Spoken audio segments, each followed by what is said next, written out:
Hello and good evening and welcome to Politics 101. A little late start. We had some hiccups and uh, I think we have it sorted out. So we are on. We are on and we're ready to roll.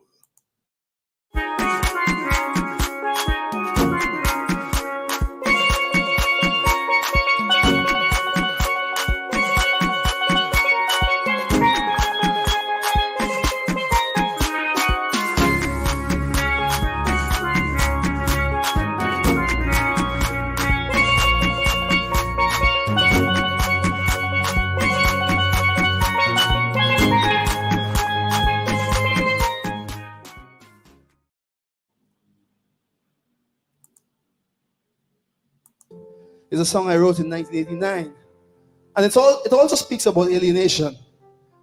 I hope this song would have gone away, but it seems to just be coming back and coming back again.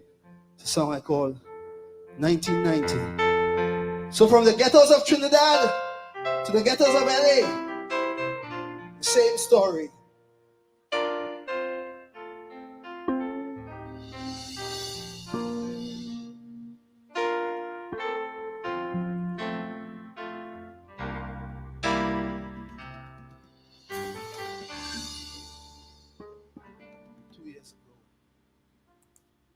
Nuclear warhead,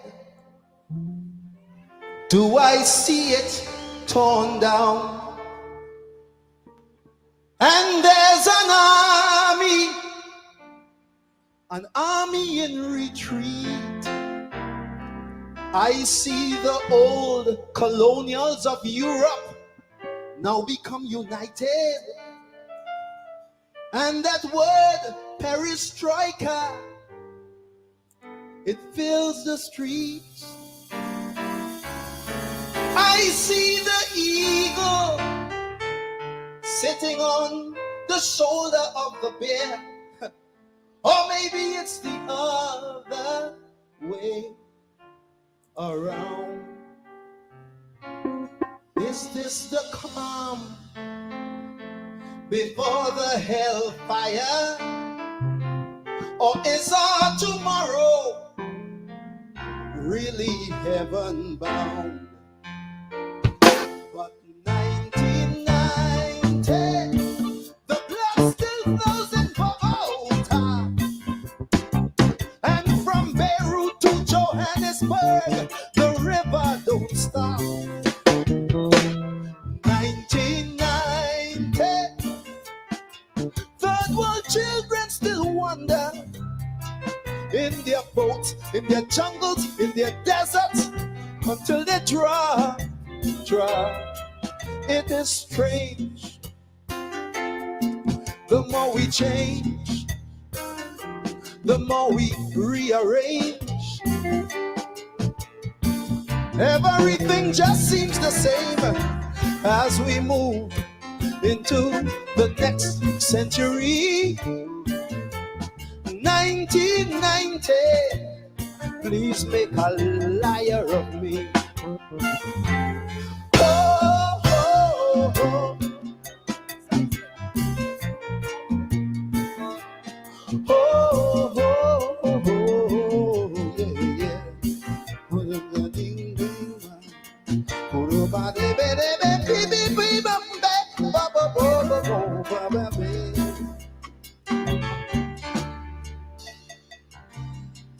There is a black man on the run through a lonely Beijing street. There he goes. My God, he's running again. This time through Brooklyn, Howard Beach. And there he runs again through the streets of Soweto and Bensonhurst. And I'm saying, Lord, so the story goes. And the ghostly man from the past, they call him Selma, Alabama. He just shrugs and says, Deja vu, I suppose. 1990. Will our children stand firm? Or will they keep a running and the running and the running till the end of time? 1990. Will hands of love ever reach out? Or will they be there just to strengthen the crime? It is strange. The more we change, the more we rearrange. Everything just seems the same as we move into the next century. 1990, please make a liar of me. Oh, oh, oh. Oh, oh, oh.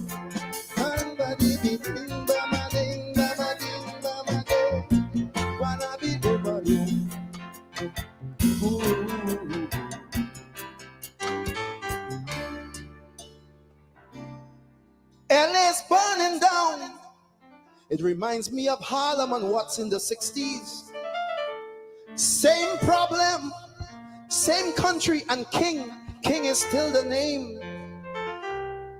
People shouting power, power to we the people, and equal rights and justice is still the game. I remember over 25 years ago, America stood up and said, this won't happen no more. Now you tell me, what have we become? Will the beast always defeat the beauty? Is this land just another house of the rising sun? 1990, will we see a tomorrow where our children will truly be free? 1990, is it joy, is it sorrow, as we move into the 21st century? I'm saying it is strange. The more we change, the more we rearrange. Everything stays the same as we move into the next century. 1990. Make a believer of me. David Michael Rudder, King David as we call him in the Calypso world, one of the classics, 1990. 1990. We are almost quarter way into the 21st century. And those questions raised by David Rudder in that song, which he wrote as the Berlin Wall came down, he sang it in 1990. So he sang it a decade before the end of the last century. So in a sense, it's 35 years. And those questions remain with us. Must the beast always defeat the beauty? We in Guyana understand those questions very well. The more we change, rearrange, everything seems the same. But we press on. We press on. I'm always hoping that David Rudder would find it with him, find the strength to do a sequel to 1990, to answer the question, did the 21st century make a liar of him or a believer? David, of course, is now suffering from Parkinson's, but he's still active, still active. Those questions are relevant questions. Good evening. Dr. Jeffrey is here with us this evening, and we are going to be addressing some of the pertinent issues, some of the topical issues. So please share the link, share the live, some of you will say, share the link, some of you will say, let everyone know that we're on and we're ready to roll. We had some hiccups at the beginning, some technical thing. System didn't want to go, but eventually we are here. We are here. I'd like to welcome all of you, wherever you're joining us from, in Guyana, whether you're joining us from the countryside or the towns, cities, whether you're joining us from in the Caribbean, our memories, our solidarity, still goes out to the people of St. Vincent and the Grenadines and the people of Grenada, Petit Martinique and Carriacou. Petit Martinique and Carriacou, of course, got hit the hardest, and it was the Grenadines Islands. St. Vincent's got hit badly, but the Union Island and a couple of the other smaller islands in the Grenadines, our prayers and our solidarity go out to them. It's good to see our government um, stepping up. Dominica government announced today that they are giving $1 million EC dollars to both Grenada and St. Vincent and the Grenadines. Prime ministers of some of the Eastern Caribbean countries visited Grenada last week, and they are in St. Vincent today. The question of global warming stares us in the face, and we are in the middle of it. So here we are. All of you joining us from North America, that troubled country, North America, the United States of America. Welcome to you joining us from Canada. And of course, our brothers and sisters were coming to us, with us from Europe. Some of you here are from Paris. I see Paris in the house. United Kingdom here in the house. I know it's late at night there, but welcome to everyone. And if you join us from other parts of the world, the people here, right in our on our borders, the people in Suriname and French Guyana. Some of you are joining us from Brazil. Good evening to you. Well, we're ready to roll. Let's bring in our guest and get going with our interview. Dr. Jeffrey, good evening. Good evening, David, and good evening to your audience. And lots of news, international, regional, but of course we will pay attention here to the news here in Guyana. Last Sunday, because this Sunday is this week. Last Sunday, your column, Future Notes, you addressed the question. You titled the column "Nigel Hughes and the Context of Fear." You of course congratulated Nigel for assuming the leadership of the Alliance for Change, and you quoted from his 2014 address, when he had become the chairman of the party. But you zeroed in very quickly on the question of conflict of interest. You didn't use those terms. In fact, let me read what you said. However, if truth be told, apart from the general question of his prioritizing of national and personal interest, I find it difficult to understand how Mr. Hughes cannot grasp that it is untenable for the leader of one of the leading political groupings that in all manner of ways has sworn to act in the best interest of Guyana to be in a position where he could have information that one of his clients, the example usually given is ExxonMobil, that has become a major factor in Guyanese life. But there is also Nigel Dharamlal, etc., is behaving, meaning how Mr. Hughes is behaving in a manner inimical to the interests of Guyana and cannot warn the country and its colleagues about that possibility. So you're saying it's untenable for him to be leader of a party and to be in a situation where he cannot warn his country and his colleagues about the possibility that his client may be working in a way inimical to Guyana. What drove you there? Well, what drove me there was generally the discourse in Guyana that about who was in conflict of interest or not. From my standpoint, and you remember you made the point that I indeed in our discourse 2 weeks ago I said ideologically where Guyana should actually go in terms of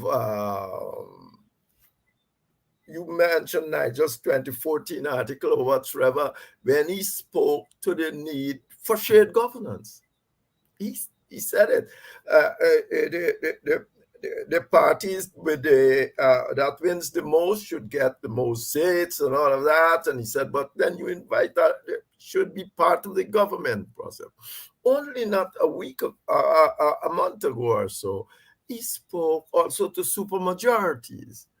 He said that Ghana, you should introduce supermajority to put a reigning in the presidency and all of that. So from that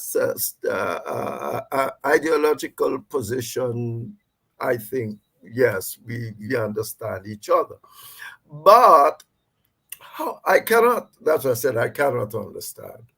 If you are the leader of a major party and you are saying, oh, I will have no discussion about Exxon. I would not be involved in our discussion about Exxon.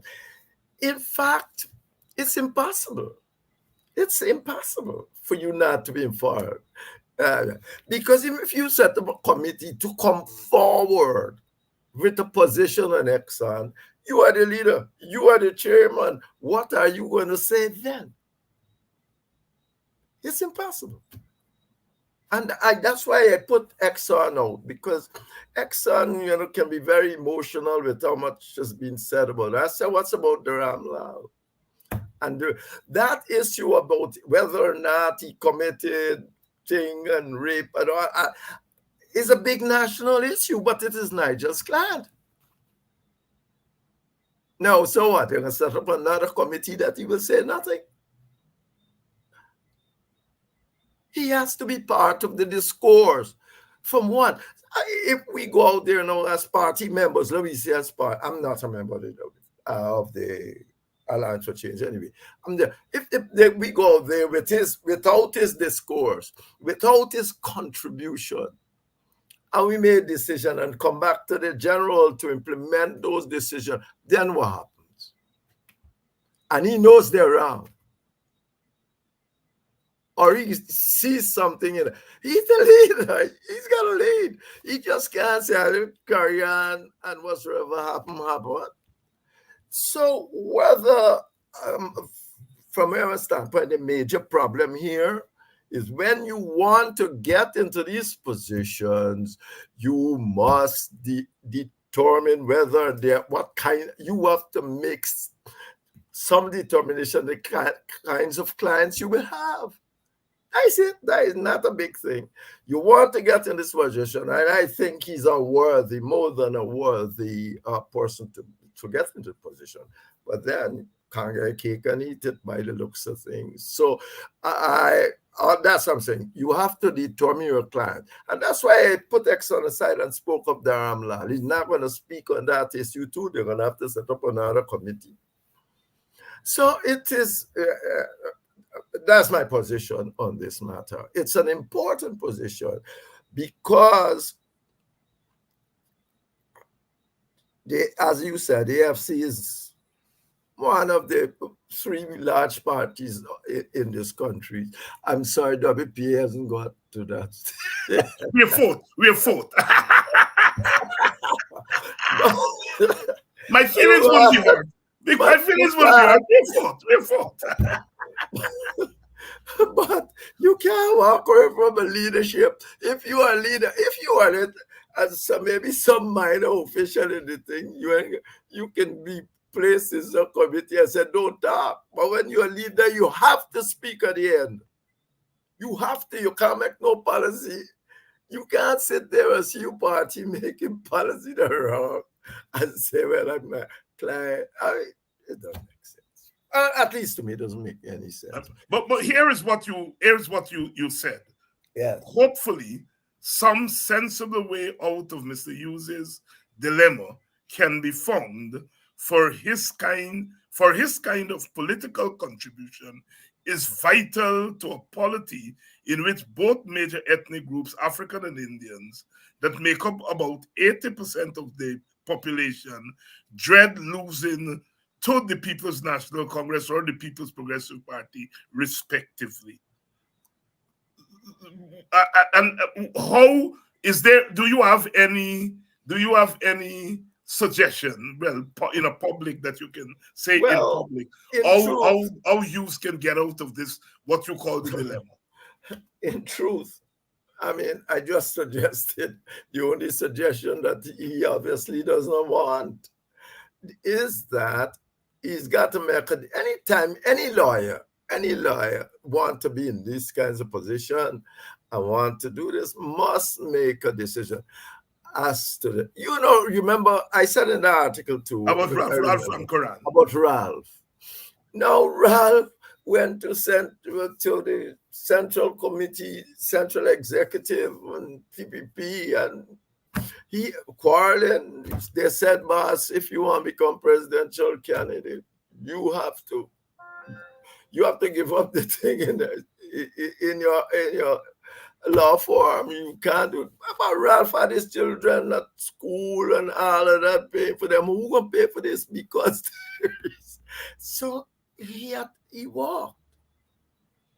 He walked. And he had a good chance as anybody else. So that's why it boiled down to.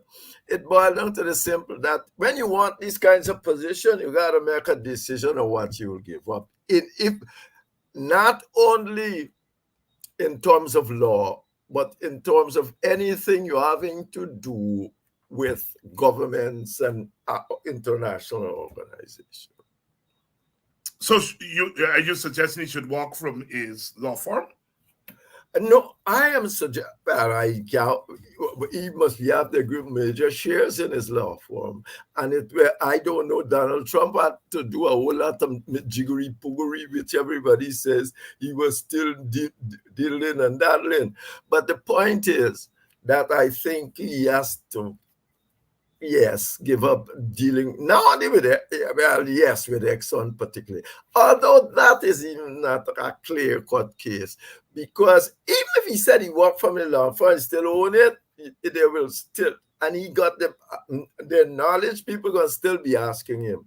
But he wouldn't have any excuse then to come to the public and say to the public, I cannot speak on this issue. He will have to, and he will have to live with that as history of what he said then. He has been making some statements addressing the fundamental issue that you've raised. He's not shied away from them. No. Are you satisfied that he's moving in the right direction? I don't know what that direction is since I think he's in the same place. That he essentially is in the same place, and Exxon is right for the most part. Niger is not in conflict with Exxon. He made a position quite clear. And Exxon can't stop people from working for them just because they become have some political position necessarily. Indeed, they must be like you to have a position, a political position, because you know Exxon already. No, Exxon have a great history. But you just talk about the environment where Exxon apparently be paying people as other thing to do, as other jiggery poogery with the environmental research. And so, I mean, so, you know, it's a hell of a questionable thing. I mean, well, let's leave it there for the time. for the time being. Understandably, Barra Jagdeo jumped on the issue. Um, his problem was quite different from what we are talking about. He seems to be concerned that Exxon might be shifting loyalty from his government to somewhere else because he said that Exxon could give Nigel Hughes money. Nigel Hughes can bill Exxon for work done, which actually wasn't done, and that money can then go to use his campaign. Clearly, Jack Dio knows a thing or That's two stupidity. about That's how this stupidity. thing If Waxaw want to give Nigel money, he gotta do it through that way to end up with the income tax problem. He just ain't give him. uh, I mean, that Exxon was gonna bill nobody to give anybody money. I mean, what we hearing, you know? I mean, there are so many ways to do that. Will you do so irregular billing to end up with all sort of income tax and then the American system? And whoa, isn't that better you just give him? I mean, there are numerous ways to give people money if you want to. So that's not. And but Bart knows that. do you discern a concern by Jack Dio and to some extent the PPP on this recent development with Nigel Hughes becoming leader of the PSC? Uh, Bart has always took a hard line on Nigel. You remember, he was the one that had said that in under his watch, Nigel would never become senior counsel. Right. You remember? So there's a hard line there from then. And I don't know what it's based on. So I am not willing now to say it's based on politics. My problem is with though, when you came to office, you give us the people senior council. You also did not give Nigel. You mean the coalition government? Yes. Yeah. Yeah. Yeah. So I am saying to you, yes. I mean, so that this thing with the Nigel going on a long time, this thing got nothing to do with the politics, because I don't think it makes much difference to anything. I don't think that you have the kind of, in my research, as a public opinion to make that a big shakes. You went on in the column to talk about winning and losing a democratic election in ethnically homogeneous societies such as Barbados and Jamaica does not carry this life and death um, situation, which is a major reason why electoral manipulation is endemic and so widespread in Ghana. I want to read that again. Winning or losing a democratic election in ethnically homogeneous societies such as Barbados or Jamaica does not carry this life and death situation, which is a major reason why electoral manipulation is endemic and so widespread in Guyana. So much so that a recently concluded study by the International Republic Institute, which was contracted by the PPP government, found that only about 22% of the voting population are certain that the various governments have been legitimate. I want you to talk about the linkage, expand on that linkage between the heterogeneous societies and electoral manipulation. Yes, Because obviously. because you way back, I remember was the first person to raise the alarm about PPP's manipulation.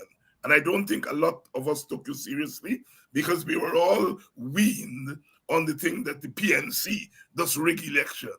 And so therefore, when you rang that bell more than a decade ago, you weren't taken as seriously. And what happened in 2020, in a sense, vindicated what you had been warning us about. But over to you. Yeah. In homogeneous societies, as I've argued, and that's why my article today, I show Britain. When the regime get out totally out of hand, blaming other people for what is happening in Britain, where the economic situation has fallen, all of that. Britain is 81% white, what we will call European white.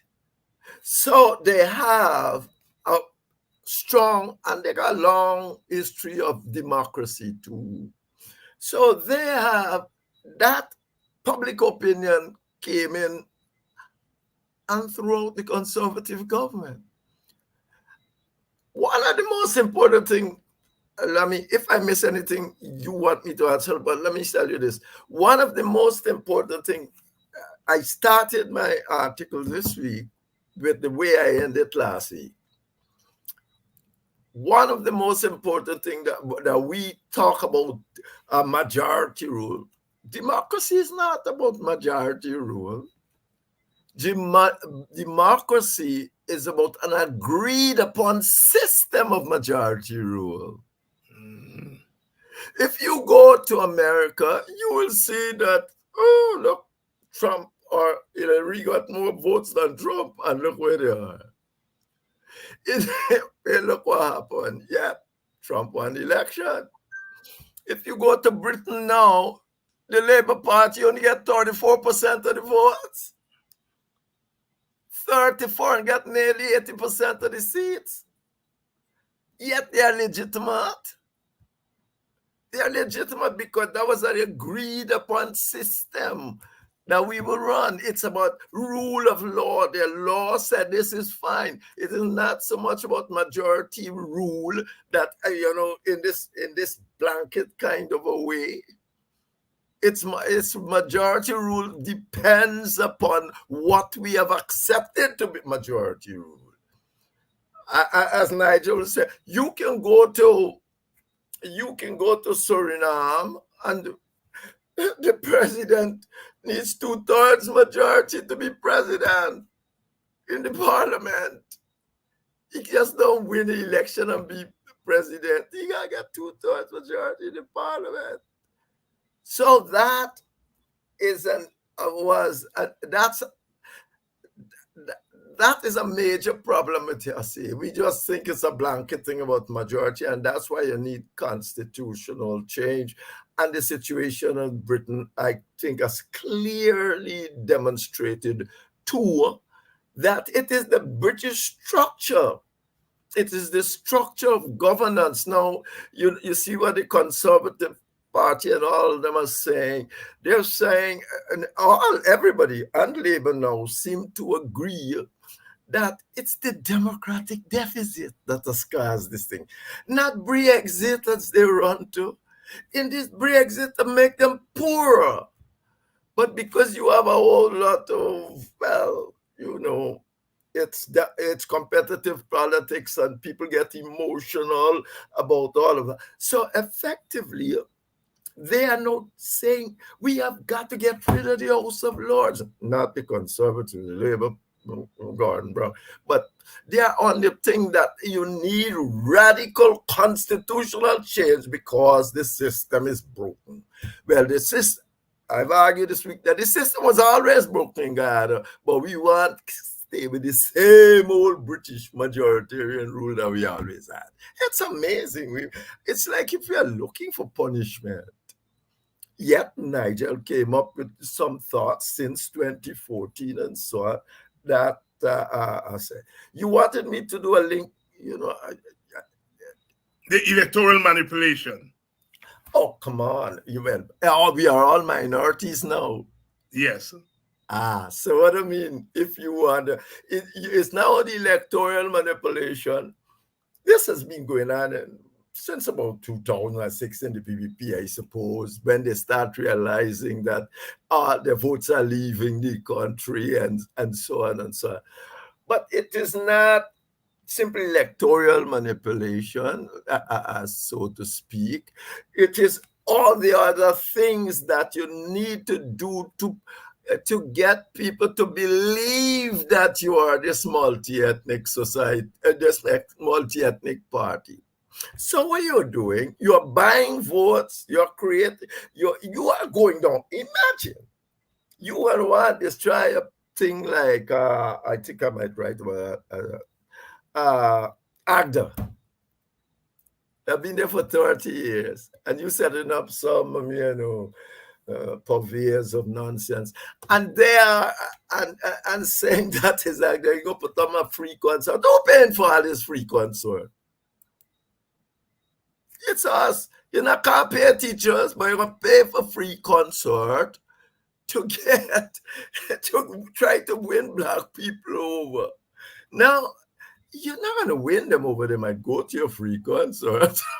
Right. But you're not going to. This has proven for years it's not going to happen. They might not even pack up your free concert, but you're not going to carry them there. This is in slavery story. Everybody tried that. The British even wrote about it sometime.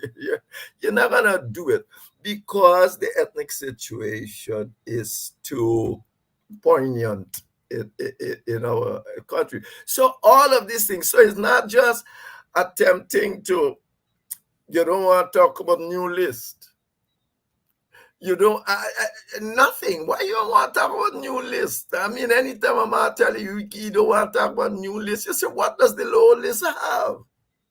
And this is not a situation of the PNC saying so, or the opposition.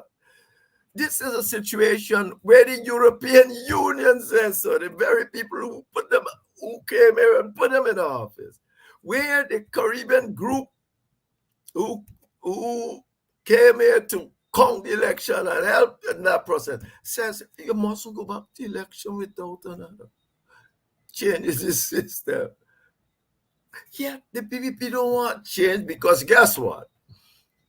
They want to be a majority, but behave like a minority, but behave like a majority because they want to vote for the people that got abroad. It's like if they don't want to believe that the people has gone and they don't have the same, they don't have this, maybe they have an interest, but can't be the same interest as we have lived here. And so they are doing all kind of manipulation to let that happen. I am not saying for one moment. Remember, I wrote a book in 1965. I made it quite clear that the PPP, PNC rig elections.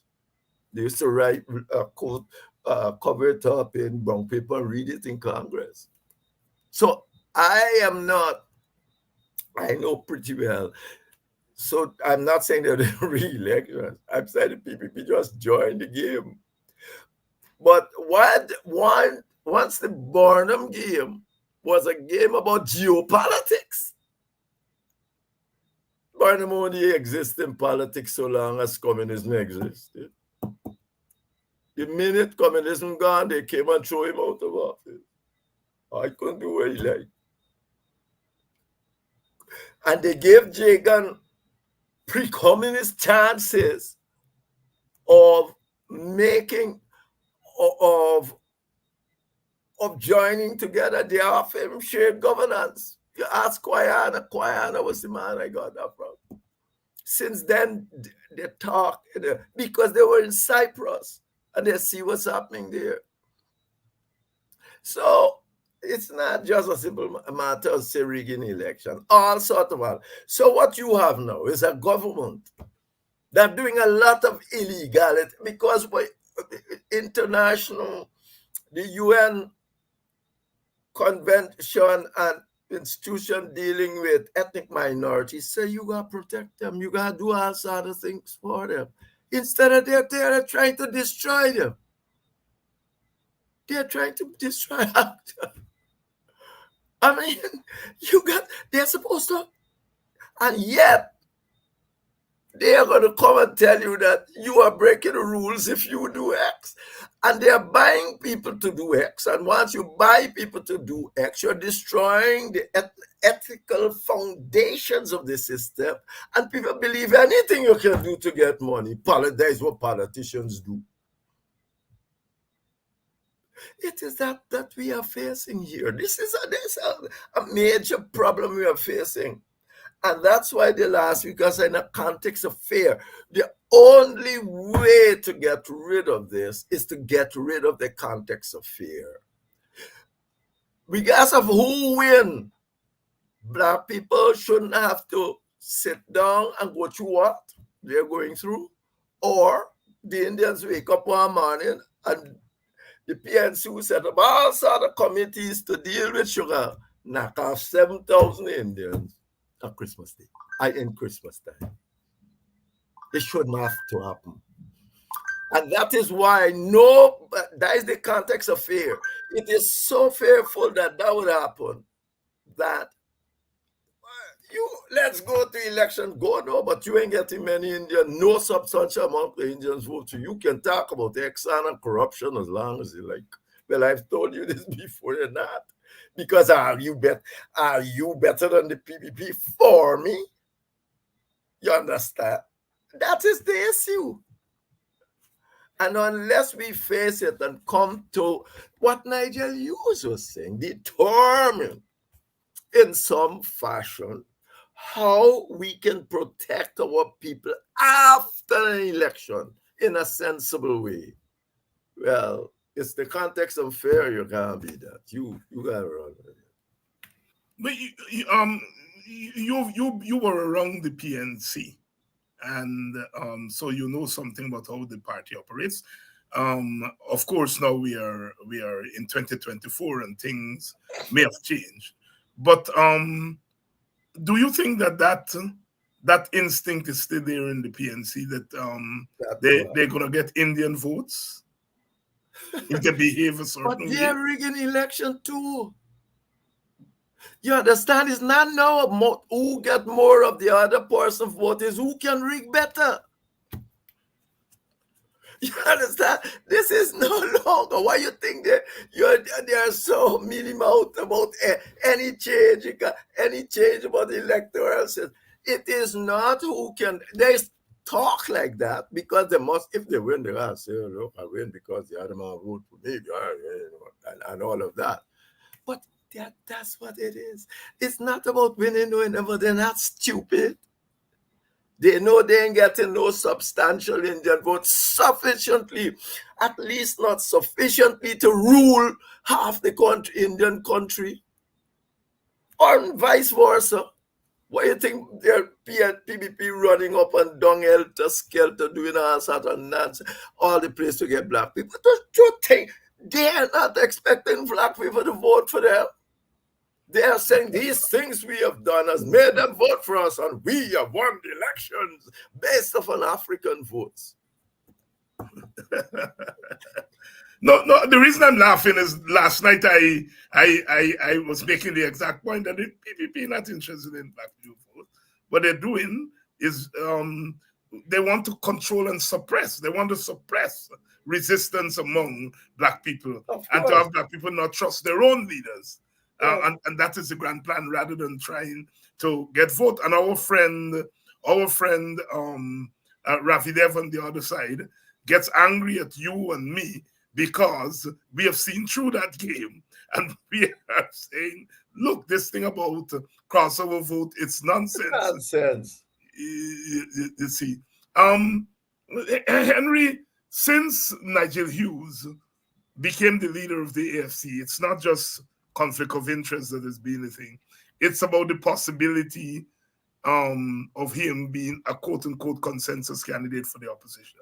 In fact, his election has now raised this debate. Everywhere I go, people are asking about the consensus candidate.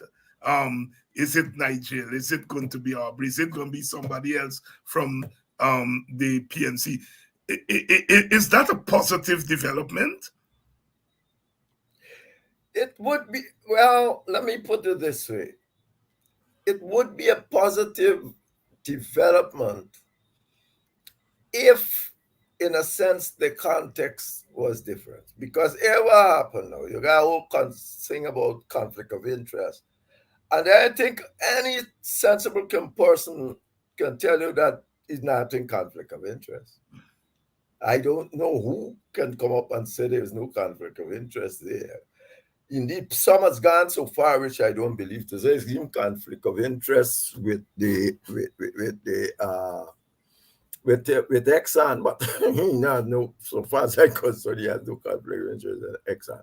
But so you have a major from that Nigel would have to overtake. I don't think he can overtake it. And secondly, Aubrey Norton went to the election. He won a free election. He mobilized people across the country. Why is it that there are? I want to just dismiss Aubrey Norton. And you see, when people do this, it means I think it's the same old people in the PNC doing just that. Yeah, it's the same old grouping. They're now they're losing internally, they're trying to bring external pressure. And I think I know why all this is happening. I think you want to share? You want to share it with us? I don't think it's something to share at this point in time. But the point is, well, why this man? Well, he come to the PNC. He's a PNC born there almost. He worked all his life there. You can say what you like about him. We were there when he's a constitution reform, and I don't bother with it. I mean, I said this is madness, but that's not the point. He's there, and if you corral him with good people, he can. I mean, why is this thing about Norton up to this day? Nobody can tell me clearly what is the problem with Norton. He went, he worked, he did marvelously at a local government election that everybody, half the other side who would saying all this thing about him stayed home or hung around somewhere else. So effectively, I'm saying it is morally wrong to do it. And everything isn't politics. Everything is not politics. You can't do anything and say it's politics. You have to have some moral standing here. This man has worked. You can't just say, get rid of him because we don't like him. Why you don't like? What you don't like? Let's go Bamba Mali. Let's go Bamba Mali. Yeah, and if Burnham goes to were alive and he go to Bamba Mali, they would lift him up on their shoulder and say, "What a hero he is! Yes, of a course, man of the people, a man of the people."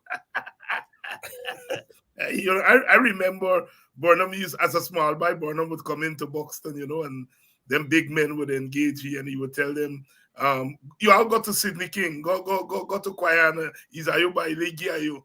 And they would cuss you back and tell you if he had, he would have give away. And so, and he would cuss them. And we as little children thought, wow, here was Burnham, you know, duking it out with Tate and them big men in the village. He was seen as a man of the people there. Yes. But I suppose if Aubrey go and abuse out with people in a community, it's going to be a problem. But let me take you down memory lane. You know, the PNC, obviously, eventually was a coming together of the old UDP with John Carter and the LCP people. And of course, there's always been that presence of the black, what we call redskin middle class in the PNC. Some people seem to think that Hoyt resurrected it after he came to power. Is the question of class and color still a real issue in our politics, especially on the side of African Guyanese? You know, Doctor, he told me personally, because we had like a good relationship. And he asked me, to do something almost weird. So we were at coffee. We went to the graduation of coffee. I wasn't sure. And he said, I want to speak to you, young man. He said, you think I'm a stupid old man, you know. I said, no, sir. I said, well, where you get that one? Even if I thought I could say yes, but I didn't think so, you know. But I said, no. Where you get that? What got that? He says, you think I follow every word that the leader says and all of that? I said, Doc, I mean, I have not thought about it, but I mean, we'll be better. He said, let me tell you why. And he went on to tell me a story that Burnham Nady left after the PNC refused to try to join with the UDP. They were more socialist oriented than John Carter and his whole group. They see us totally middle class, and they refused to join. They are refusing. They did it apparently in 1961. They did it when they went at Barnumite. 57. And Barnum said, yes. Barnum said, if this happen again, I go in and live in Ghana. I go on. A doctor told me this. I wasn't there. He said, I am going, if this happen, because this is electoral, this is competitive electoral politics. And I'd pack my bag and go and live in Ghana and make some money and do some now. And he said, and the rest is history. Because of born. Yeah. You know, and so but those were old days. Today, I think the dynamics are a bit different. And I think that you will see play out in another couple of months. But I think it's it's not. But what are the institutional forces? I mean, we know that people challenge Norton for the leadership and so on, Yeah. and that is what is on the surface. Mm-hmm. Are there institutional forces at work that borders on class? But well, there is this. I think they're using, class is what they talk about exit. That it's not really class, because if you want to see the amount of middle class people at Bamba Valley, the truth is they're only using it as against Norton as an excuse. That's why I don't think it's a big crime. But I think it's a problem. I thought you there in the political, I there home, you know, I be home till afternoon when I go and drink 2 beers. You should know what that is not the issue. That is not the issue. The issue has a lot. Anyway, anyway, let's go. Back off, left off. No. Good evening to all of you joining us. Of course, when we have Jeffrey here, you know, we get some tidbits, and Jeffrey's stories on target. I remember being on a television program in Washington, D.C. Years ago, and afterwards I got a call from John Carter, Sir John, and he said, Mr. Hines, I would like to invite you to tea. Because I want to tell you about how the UDP and the PNC came together. And of course, you know, I don't even drink tea. But anyhow, I went and and Lady Carter served us tea, and he said it was CLR James who came to do some lectures at Queen's College. And CLR said he's not leaving Guyana until the UDP and the PNC come together, because he had pointed to the consolidation on the other side of the ethnic divide. And he said CLR James convinced him, because he said there was resistance in his group against Burnham, who was not seen as real Redskin middle class, right? And CLR James was able to convince the Burnham side and his side, and as Dr. Reed said, the rest is history. What he also said is that the PNC was keen on joining with DeGar, and I later found that to be true. The PNC really, it was DeGar who they wanted to be part of the original PNC. you came across that tidbit? But Degar was necessary for the PNC. Degar was the Americans' man. And Degar was there to see that Burnham stay in the capitalist mode.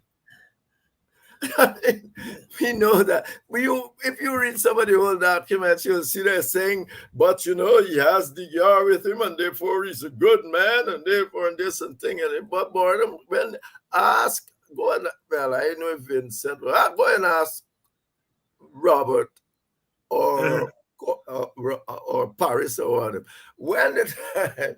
When Burnham decided he's going to have a collision with Degar, the YSM went to I was never in the YSM, so I don't know. I can only get this from sources. And the YSM went and talked to Burnham, and Burnham gave them this, thing by saying, essentially, I can always get rid of Degar. He ain't got no vote, but I can never get rid of JD if I die. Well, my elder said that he had gotten word that Burnham wanted to allow Jagan to go in as a minority government and then move a vote of confidence against him. And he said rain was falling, put on his long boots. And he get brick on them by from Buxton. He went down to Congress Place. And he went in and he told Burnham, he said, them people out there in the rain, you think they want a minority government? Give the guy what you want and go into government. And apparently that pushed Burnham in a certain direction. Yeah, because the YSM thought that Jagan was the best bet. Young people. Exactly. That, Jagan is the best bet. We want to come together and all of that. They said Jagan is the best bet. But Jagan was never really the best bet, because Jagan had already written a letter and say he want people, he gonna carry Ghana and the Caribbean into the communist camp, and the Americans got hold of it. The CIA got hold of it. I mean, these are interesting. Good evening to you. Yeah, Colin, Lady Sarah Lou, yes, that was her name. Serve the tea, and I grew up as a small boy, but this film star. Yes. And so it was so the first time I was meeting her and meeting John. And yeah, she did serve us tea. But John Carter really had a lot of information. I don't think he wrote an autobiography.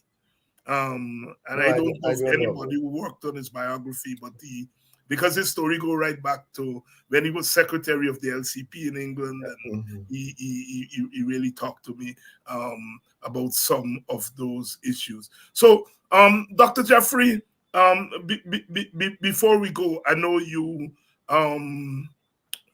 keep in touch with what's happening on the trade union scene. And you must have seen in the news the recent proposal by the GTU.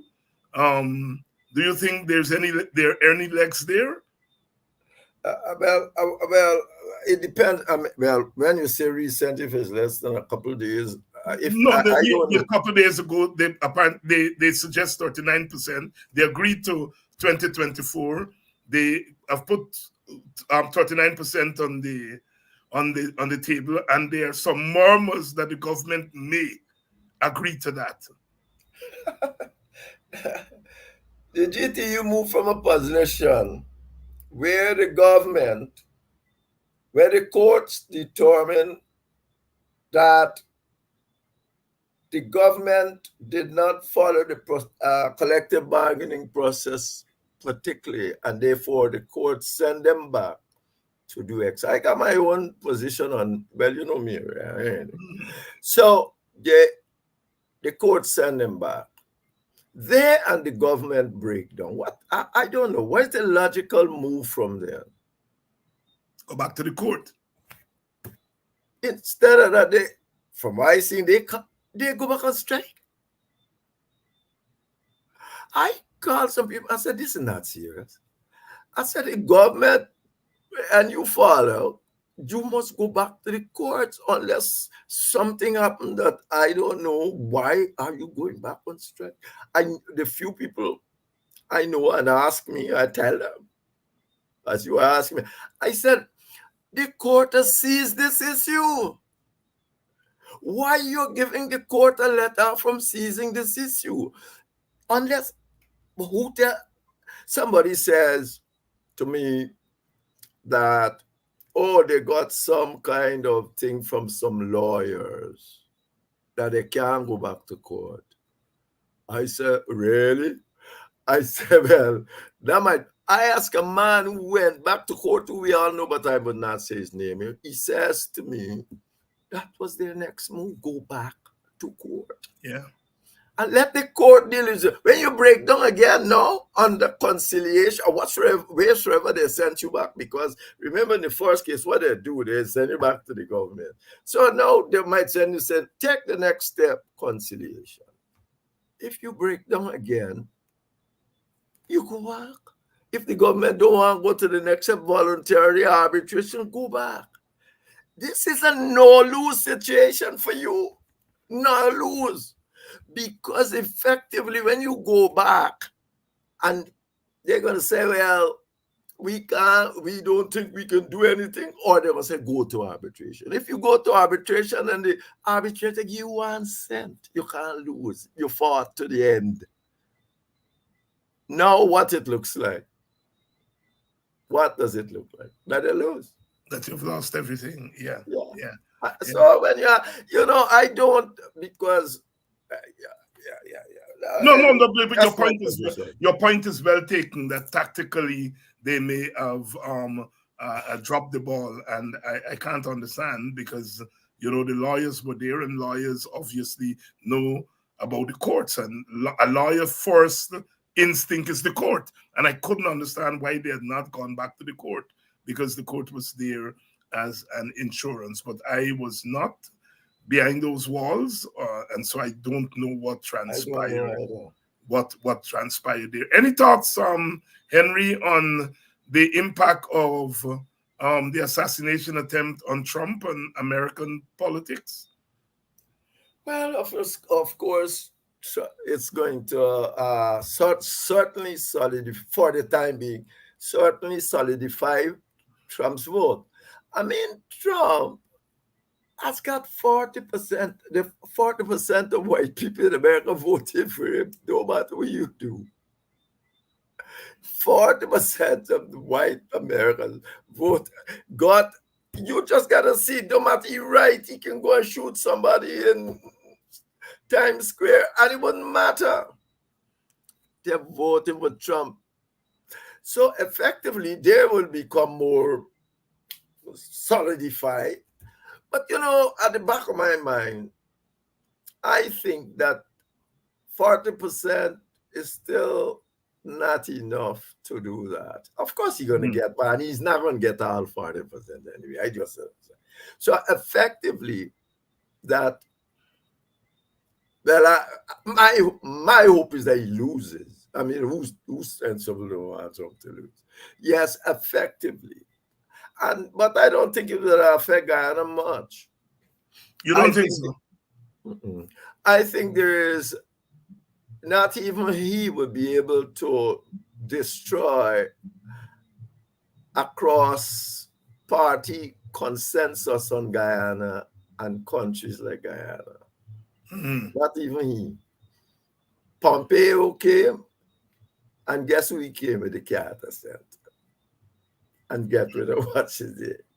So don't think that there is a kind of consensus about what happens to all kinds of countries, and Guyana is one of them. So, well, that's double speak.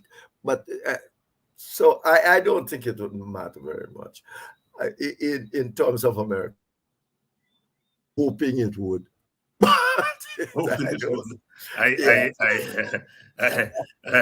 suppose lots of Guyanese are a little bit weary of a Trump presidency, given what happened in 2020. Well, a lot of people on the opposition side, Yeah. I mean, you must feel it, because Trump is a right-wing extraordinary. He seems to have no idea. He's a pragmatist. He seems not to care anything about the idea, but he must care about international stability. And if stability and on the continent and all that. And he's not, I don't think anybody would allow him to destroy what was near 60. You think they didn't know oil being here before Exxon came? But you think anybody was coming here for oil once they control the oil in Maduro's land? All the Arnaco beast. And I think Exxon still got the rig there. They moved it. So it's a different kind of game. Dr. Henry Jeffrey, as usual, as you all have been saying here, David Modest, I'm going to deal with some of those questions that you raised later on in the week.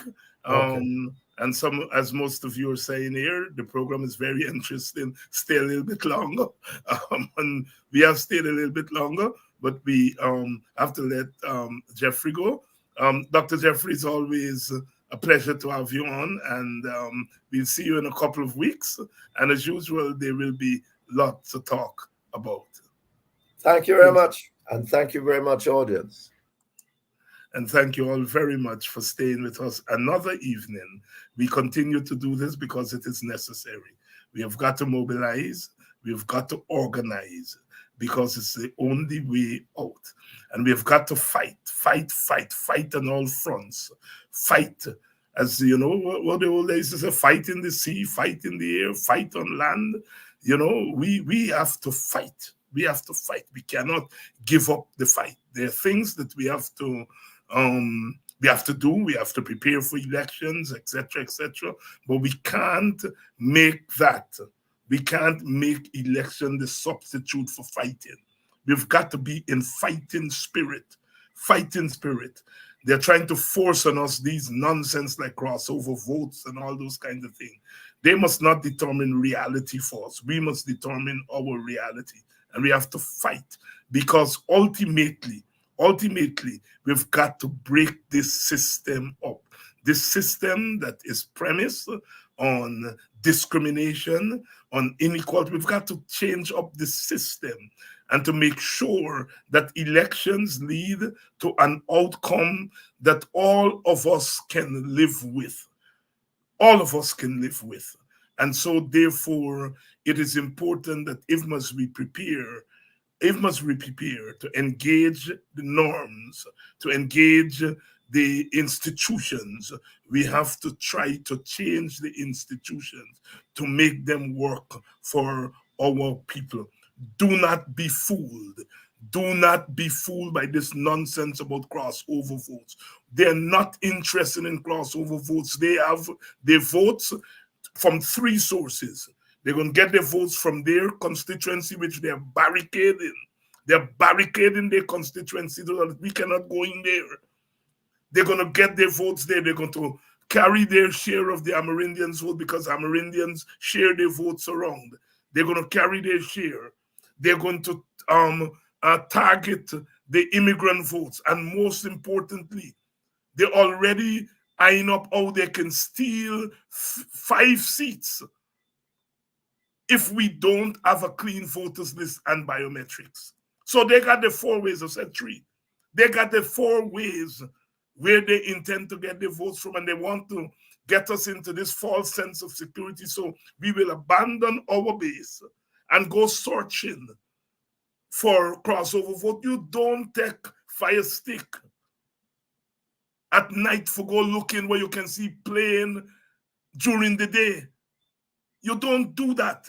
They want to take us off our game.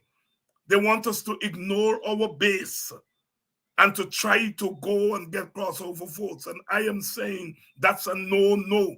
And I'm going to argue that every night. Our strategy has to be premised on our people. This election has to be a referendum on what you are doing to Black people. And we're not trying to get crossover votes. We're trying to get Black people to stand up for yourself. Stand up for yourself.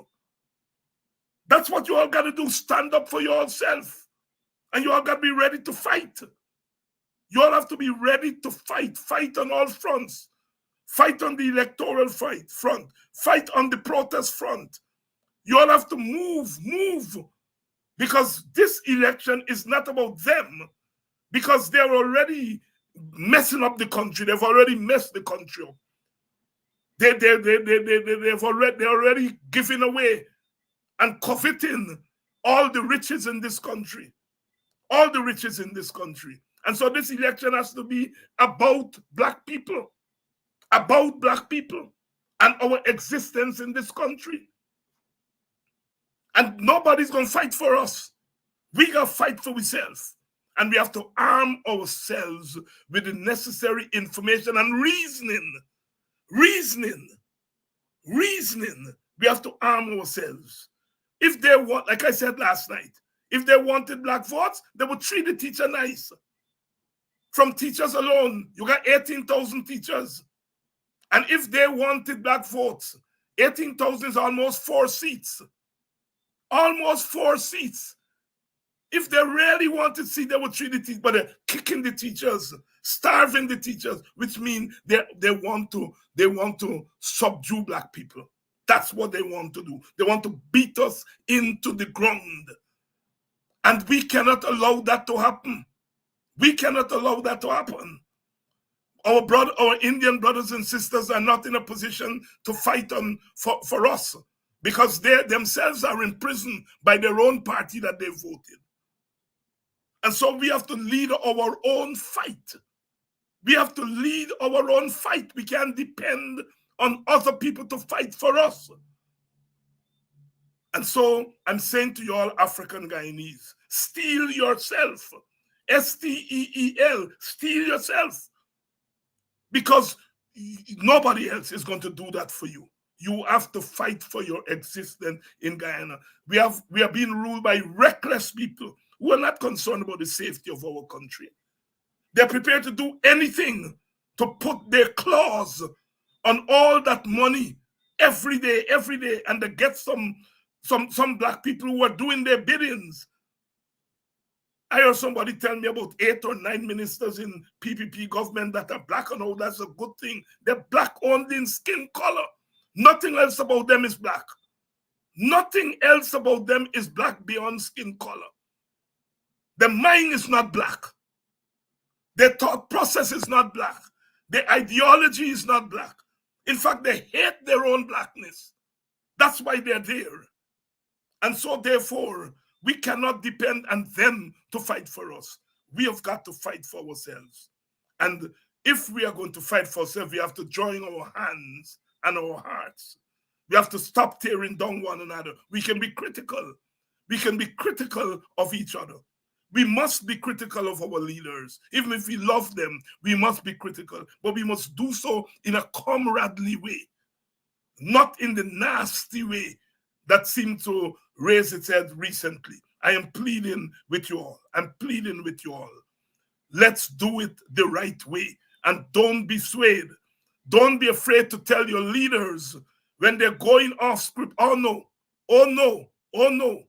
I've said I love our Indian brothers and sisters who are in the PNC and the AFC and the WPA. I love them because they're taking a chance. They're risking their lives to join an opposition party. But when it comes to bringing votes, they have to go into the Indian community and fight for votes there. Fight for votes there. This whole thing about bringing our Indian brothers and sisters to speak in Black communities, no, they're most effective in going into the communities, the Indian Guyanese communities, and to convince them, who better to do it but them, but them. That is not divisive. That is common sense. That is common sense.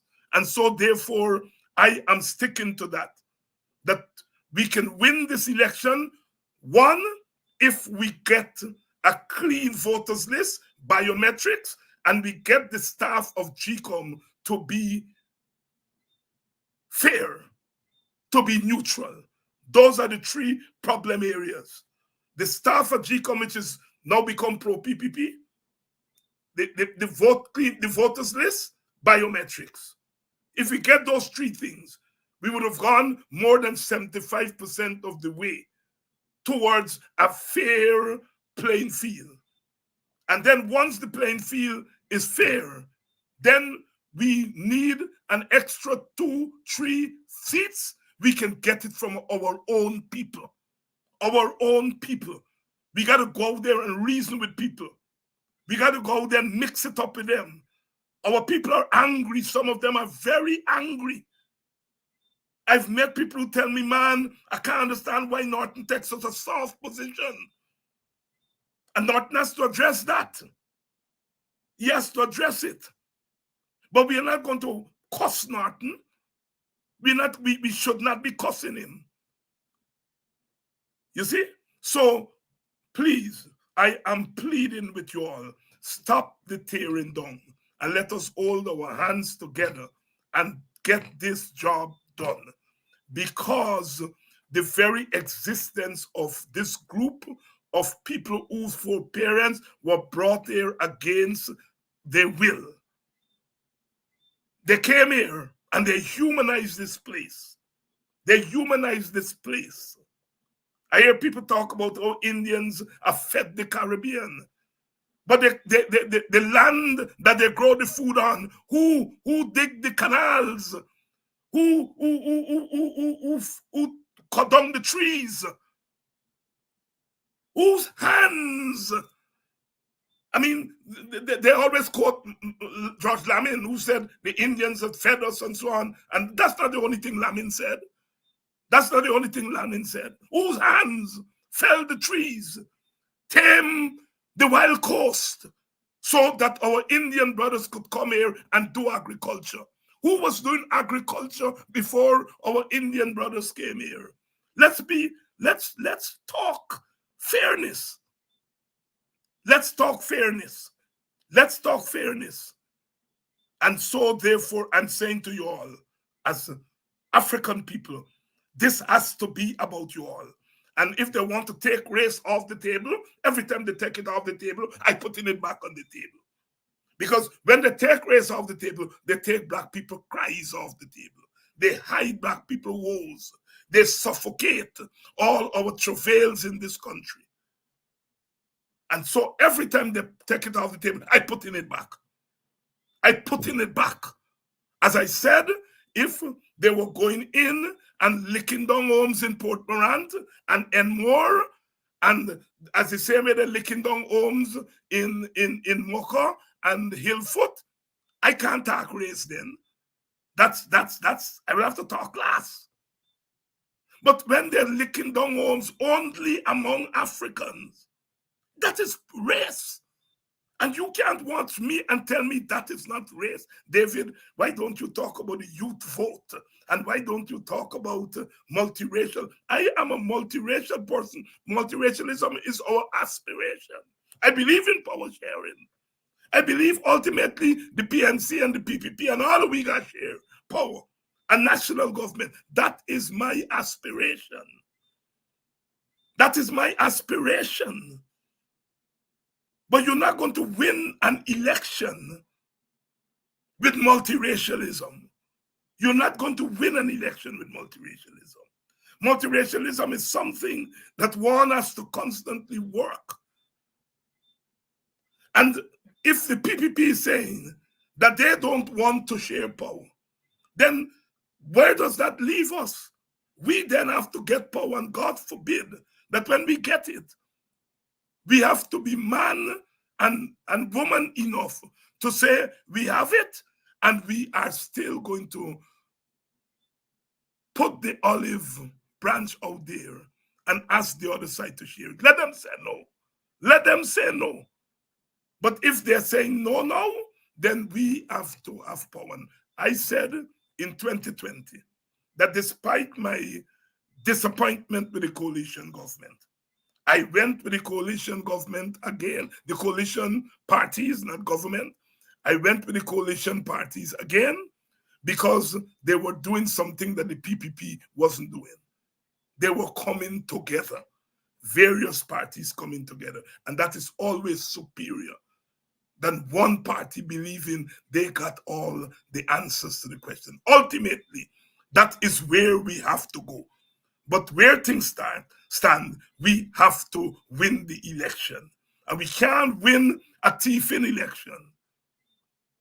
You can't win, we can't win a thief in election.